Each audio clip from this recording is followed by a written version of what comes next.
देखिए, चुनाव प्रचार का दौर लगातार जारी है, लेकिन दूसरी तरफ आज महत्वपूर्ण तस्वीर देखने को मिली। कांग्रेस का घोषणा पत्र जो है, चुनाव घोषणा पत्र, वो जारी कर दिया गया है। मल्लिकार्जुन खड़गे ने घोषणा पत्र जारी किया और आपको बता दें कि इस घोषणा पत्र में जो है वो काफी महत्वपूर्ण बातें इसमें शामिल की गई हैं। इस दौरान मुख्यमंत्री अशोक गहलोत मौजूद रहे। इसके अलावा पीसीसी चीफ गोविंद सिंह डोटासरा, प्रदेश प्रभारी सुखजिंदर सिंह रंधावा, सचिन पायलट और घोषणा पत्र कमेटी के अध्यक्ष सीपी जोशी यहां पर मौजूद रहे और भी यहां पर बड़े नेता कांग्रेस के मौजूद रहे। घोषणा पत्र की हम बात करते हैं, जिसको लेकर चर्चा बेहद जरूरी। किसानों के लिए सबसे ज्यादा किसानों पर फोकस किया गया है। स्वामीनाथन कमेटी की सिफारिशों के आधार पर एमएसपी कानून लाया जाएगा, इसको लेकर महत्वपूर्ण बात जो है वो कही गई है। इसके अलावा हम बात कर रहे हैं, आगे बढ़े तो देखिए, रोजगार को लेकर भी एक यहाँ के बेरोजगारों के लिए, युवाओं के लिए बहुत अच्छा जो विकल्प है वो यहाँ पर दिया गया है। बहुत अच्छी बात कही गई कि 10 लाख नौकरियां जो है युवाओं को दी जाएंगी और उसमें से 4 लाख नौकरी सरकारी होंगी, यानी कि 4 लाख सरकारी नौकरियां यहाँ के युवाओं को मिलेंगी।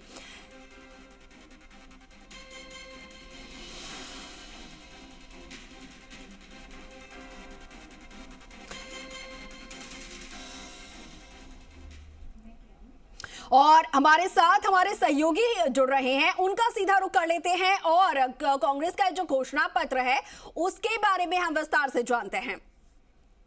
बाबा जितेंद्र सिंह इस वक्त क्या कह रहे हैं, ये एक बार पहले सुनवा देते हैं। भावना है, हर बच्चे की भावना है, हर बुजुर्ग की भावना है, हर माता बहन की भावना है, जो आज कांग्रेस पार्टी ने इकट्ठा करके और जनता के सामने रखा है। कांग्रेस का संकल्प है ये।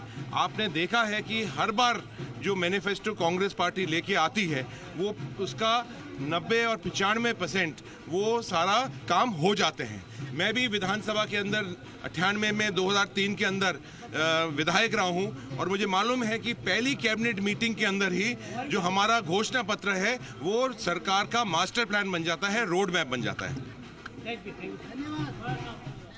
तो देखिए किस तरीके का रोड मैप जो है वो तैयार किया गया, उसको लेकर बात हो रही थी। और चलिए, हमारे सहयोगी हमारे साथ लाइव जुड़ रहे हैं, उनका रुख कर लेते हैं और विस्तार से हम जानेंगे कि कांग्रेस ने जो घोषणा पत्र जारी किया है किन किन पर सबसे ज्यादा फोकस यहां पर नजर आ रहा है। तो भरत हमारे साथ जुड़े हैं और उसके साथ ही आशीष और हमारे साथ जुड़े हुए हैं। सबसे पहले भरत, मैं आपका रुख कर रही हूं।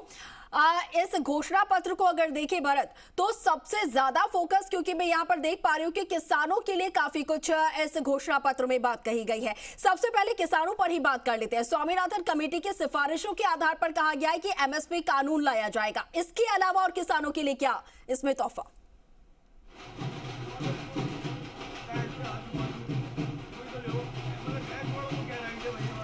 देखिए, कांग्रेस ने आज अपना दूसरा घोषणा पत्र जारी किया है, जिसमें जनता के लिए तमाम घोषणाएं की गई है कि कांग्रेस सरकार वापस से रिपीट होती है तो तमाम जो काम है वो कांग्रेस सरकार की ओर से किए जाएंगे, जिसमें उन्होंने एमएसपी की तरफ से अलग से यहाँ पर भी कानून लाने की बात कही है ताकि किसानों को उससे राहत मिले। जिसमें किसान कल्याण की बात कही गई है, 12 मिशनों का विस्तार की बात की है, कृषि उद्योग की बात की है, युवा रोजगार के मामले में 10 लाख बेरोजगारों को रोजगार देने की बात इसमें कही गई है और 4 लाख नई भर्तियों की बात कांग्रेस ने अपने घोषणा पत्र में कही है, ताकि बड़े जो युवा वर्ग है उसको यहाँ पर मौके देने की बात कांग्रेस पार्टी की ओर से की गई है ताकि युवा उनको समर्थन में मतदान करें। इसके साथ ही पंचायत स्तर पर भर्ती की नई कार्य योजना उन्होंने बनाने की बात की, क्योंकि सबसे बड़ा कैडर है नीचे पंचायत लेवल का, उसमें भर्तियां की जाएगी पंचायत लेवल तक। उससे स्थानीय स्तर पर युवाओं को रोजगार मिलेगा और वो अपने स्थानीय जगह पर काम कर सकेंगे। इसके साथ ही महिलाओं की भरत, मैं यहाँ पर आपको रोकना चाहूंगी एक बार। महिलाओं को 10,000 रुपए सालाना देने की बात भरत, और भी हम जातिगत जनगणना। हाँ भरत, यहाँ पर और भी हम जो गारंटीज दी गई हैं उसको लेकर बात करेंगे, लेकिन साथ के साथ हम क्लियर करते हुए भी चलते हैं। 10 लाख नौकरियों को लेकर बात कही गई है, जिसमें 4 लाख सरकारी नौकरियां होंगी। अब ये जब पंचायत स्तर की सरकारी नौकरियां हैं, क्या ये इन्हीं 10 लाख नौकरियों में शामिल होंगी या अलग से पंचायत स्तर की नौकरियां होंगी?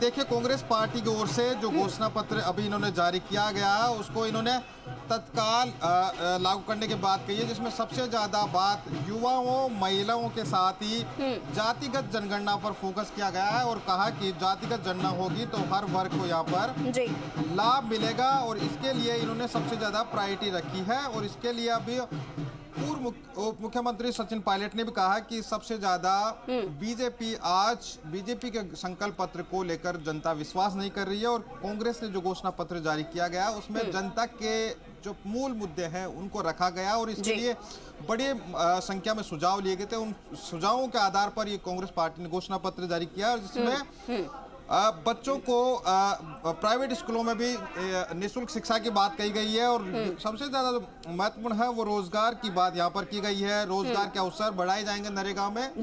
तो तमाम जो घोषणा है वो कांग्रेस पार्टी ने अपने घोषणा पत्र में कही है। और सबसे इसके अलावा उन्होंने जो बात कही है उसमें आधारभूत संरचना और गैस सिलेंडर जो 500 रुपए में गैस सिलेंडर देने की है उसमें, और इसके साथ ही एनएफएस और बीपीएल परिवारों को 400 रुपए में गैस सिलेंडर देने की बात इनके घोषणा पत्र में कही गई है। तो एक जो साधारण वर्ग है उसको राहत देने की बात इनके घोषणा पत्र में नजर आ रही है। शहरी विकास की बात इनकी ओर से कही है।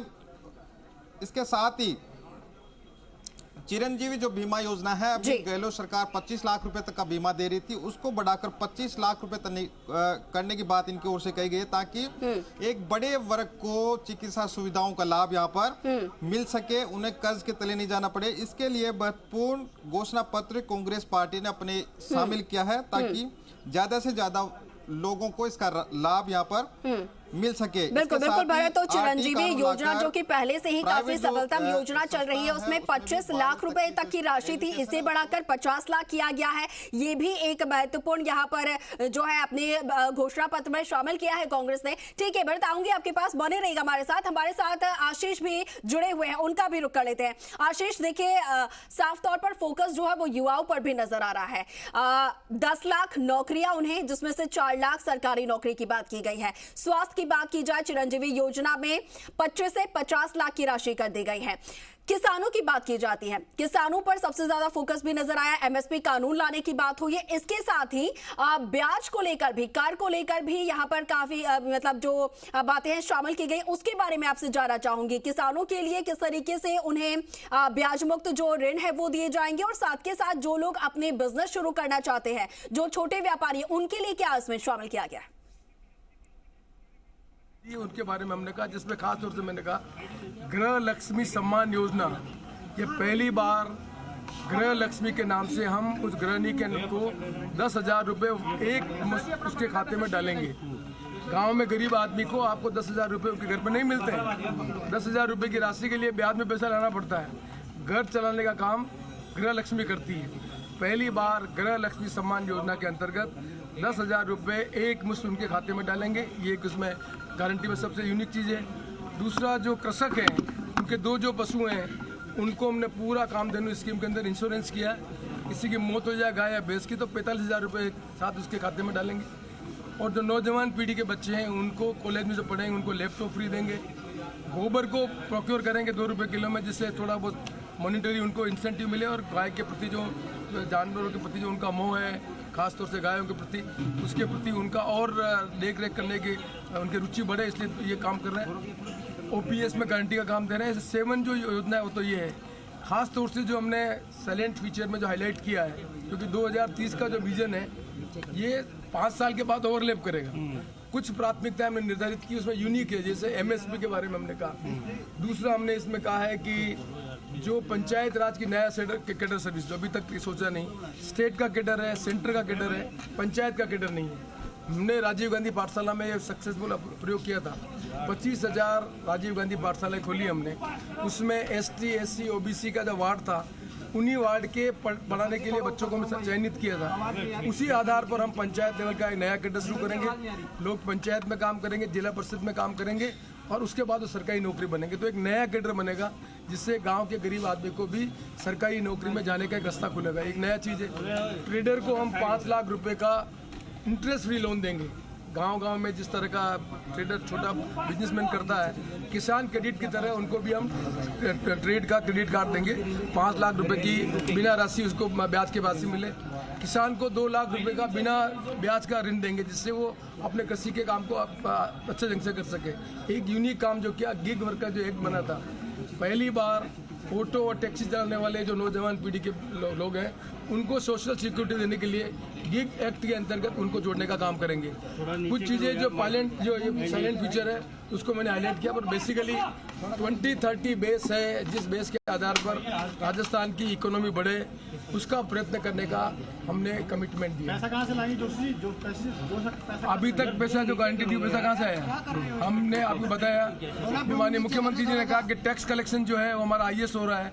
हम कोई भी कमिटमेंट बिना वित्तीय संसाधन के नहीं कर रहे हैं। अभी तक जो 10 गारंटी दी हमने, उन 10 गारंटी में वित्तीय संसाधन उपलब्ध नहीं थे।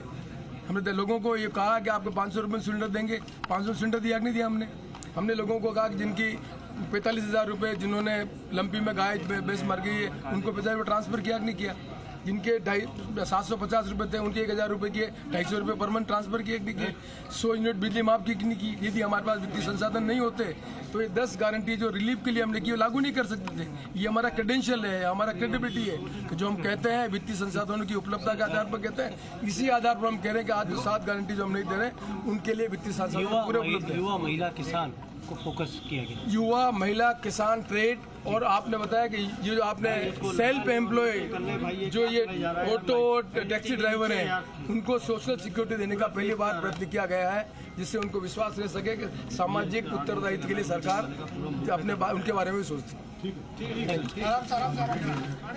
बिल्कुल, तो सीपी जोशी को आप यहाँ पर सुन रहे थे, और आपको बता दें कि सीपी जोशी जो है वो घोषणा पत्र समिति के अध्यक्ष भी हैं, और हमारे सहयोगी आशीष हमारे साथ जुड़े हुए हैं। आशीष, मैंने आपसे सवाल किया था और जिन यूनिक घोषणाओं को लेकर यहाँ पर बात कही है सीपी जोशी ने, उन यूनिक घोषणाओं के बारे में सबसे पहले मैं आपसे जानना चाहूंगी। देखिए, सबसे पहले किसानों के लिए जो स्वामीनाथन रिपोर्ट की हम बात कर रहे थे, तो पहले इस रिपोर्ट को समझना बेहद ज़्यादा ज़रूरी है, क्योंकि जिस तरीके से स्वामीनाथन की जो रिपोर्ट 2004 से 2006 में जिस तरीके से लागू की गई थी और उसके बाद में स्वामीनाथन रिपोर्ट के नाम से जानी जाने लगी थी। देखिए, देश के प्रसिद्ध जो वैज्ञानिक थे, कृषि वैज्ञानिक MS स्वामीनाथन, उनके द्वारा ये रिपोर्ट जारी की गई थी, जिसमें ये बताया गया था कि किसानों को किस तरीके से संबल बनाया जाए और किस तरीके से जो कृषि के लिए काम करने वाले जो दूसरे जो काम है उनको किस तरीके से सरल बनाया जाए और किस तरीके से उन्हें सुदृढ़ किया जाए। तो एक तरीके से एक किसानों की बात हो गई। दूसरी मैं बात करना चाहूंगा जातिगत समीकरण की। देखिए, जब आचार संहिता लगी उससे पहले राज्य सरकार ने, गहलोत सरकार ने OBC के लिए जातिगत समीकरण, जातिगत जो सर्वे है उसकी घोषणा यहाँ पर की थी, लेकिन जिस तरीके से आचार संहिता लग गई और उसके बाद में OBC की जो सर्वे रिपोर्ट है